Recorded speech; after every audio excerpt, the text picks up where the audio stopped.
నమస్తే అండి. ఇప్పుడు ఒక బ్రేకింగ్ న్యూస్ ఏంటంటే రేపటి నుంచి అనేక రాష్ట్రాల్లో ప్రతి ఆదివారం కూడా పెట్రోల్, డీజిల్ పంపులు ఏవైతే ఉంటాయో పెట్రోల్ బంకులు వీటన్నిటిని కూడా క్లోజ్ చేస్తారు ఎవ్రీ సండే అని చెప్పేసి ఒక వార్తను తిప్పుతూ ఉన్నారు. అసలు అందులో నిజమెంత అని చెప్పేసి కొంతమంది జనం ప్యానిక్ అవుతా కూడా ఉండడం అయితే జరుగుతూ ఉంది. దీంట్లో నిజమెంత అబద్ధమెంత, దీన్ని కావాలని సర్క్యులేట్ చేస్తూ ఉన్నారా, ఇప్పుడున్నటువంటి కేంద్ర ప్రభుత్వంపై ఒక రకమైన మచ్చబడే ప్రయత్నం చేస్తూ ఉన్నారంటే ఎస్, ఇప్పుడున్నటువంటి కేంద్ర ప్రభుత్వం మీద ఏదో ఒక విధంగా నష్టం చేకూరాలా, ప్రజల్లో పలచనవ్వాలి అని చెప్పేసి చూస్తూ ఉన్నారు.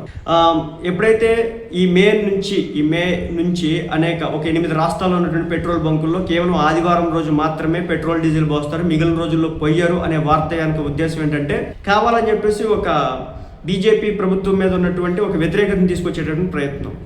ప్రజలు కూడా ఆలోచిస్తూ ఉన్నారు, పెట్రోల్, డీజిల్ మనకు ఎక్కడి నుంచి వస్తుంది, వేరే కంట్రీస్ దగ్గర నుంచి రావాలి.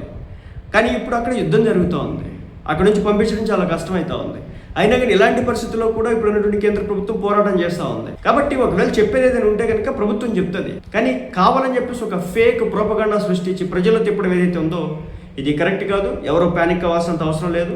ఎస్, ఒకవేళ పెట్రోల్ దొరకదు, డీజిల్ దొరకదు అంటే అప్పుడు చెప్తారు ఇక్కడ దొరకదు, ఇది పరిస్థితి అని చెప్పేసి. కానీ లేనటువంటి విషయాన్ని తెరపైకి తీసుకొచ్చి ఉందన్నట్లుగా ప్రచారం చేస్తూ ఉన్నారు. దీన్ని నమ్మొద్దు. ఆదివారం పెట్రోల్ బంకులు ఆ రోజు క్లోజ్లో ఉంటాయి చాలా రాష్ట్రాల్లో, చివరికి ఆంధ్ర, తెలంగాణలో కూడా అంటున్నారు.